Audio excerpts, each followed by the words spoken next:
नीली काली आग मुखिया के चूल्हे में जल रही थी। तीनों भौंचक्के हो गए थे। कोई सांस भी ठीक से नहीं ले पा रहा था। समीर का रिकॉर्डर अब तेज आवाज पर था।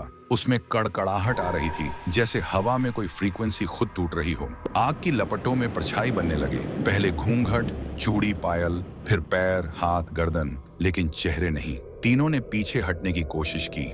कमरे का टेम्परेचर गिर रहा था। रेत की खुशबू नहीं, अब सूखी मांस की गंध थी। रोहन ने धीरे से कहा, ये कोई इल्यूजन है या आग की लपटें?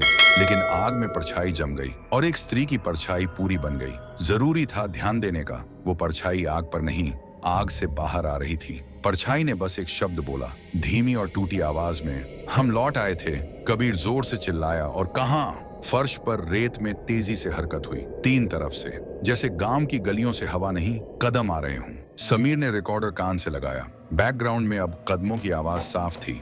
तेज नहीं, शोरगुल नहीं, बस स्थिर और बहुत पुरानी। मुखिया का घर अचानक सांस लेने लगा। कमरों की दीवारें हिल रही थीं, जैसे कोई भीतर चल रहा हो। बाहर आंगन में तीन और परछाइयां दिखीं। घूंघट में महिलाएं, साड़ी के किनारे जमीन को छूते हुए।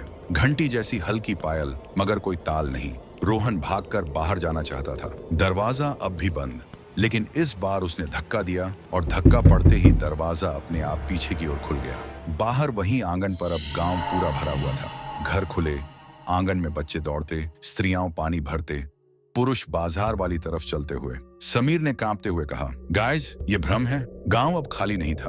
वो 200 साल पहले जैसा हो गया था। लेकिन इस टाइमलाइन में एक चीज गायब थी, आवाज। न बच्चे बोल रहे थे, न औरतें बात कर रही थी, न मर्द कोई आवाज निकाल रहे थे। सब कुछ म्यूट था, जैसे किसी ने आवाज को ही निकाल दिया हो। तुम उन्हें चलते देख सकते थे, हंसते देख सकते थे, हाथ हिलाते देख सकते थे, पर आवाज नहीं। तीनों के पास से एक औरत गुजरी। साड़ी का पल्लू हवा में उठा। उसके पैरों की धूल रोहन की पैंट पर लगी। रोहन जम गया। ये भ्रम नहीं था, ये सब असली था। कबीर ने मिट्टी की दीवार पर कुछ देखा। उस पर मिट्टी और सोने से लिखा था, आज रात पंचायत होगी, फैसला आखिरी होगा। समीर ने पूछा, कौन सा फैसला? आवाज बाहर से आई, इस बार बिल्कुल साफ, जिससे घर छूट जाते हैं। तीनों पलटे। वही औरत की परछाई खड़ी थी। अब उसका चेहरा भी दिख रहा था। आंखें पूरी काली, न पुतली न सफेदी, बस काला, जैसे किसी ने आंखों में रात भर दी हो। वो बोली, हम घर छोड़ना नहीं चाहते थे। कबीर ने पूछा, फिर क्यों छोड़ा? औरत ने आग की तरफ देखा। आग फिर से जल रही थी। इस बार मर्दों की परछाइयां बन रही थीं।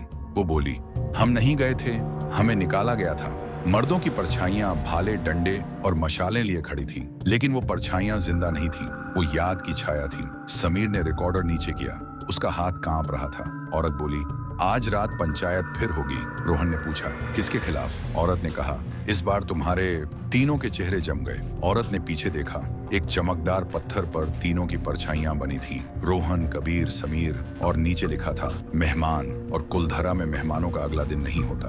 पूरी कहानी देखने के लिए सब्सक्राइब करो। तीसरा पार्ट आएगा इसी चैनल पर रात 10 बजे।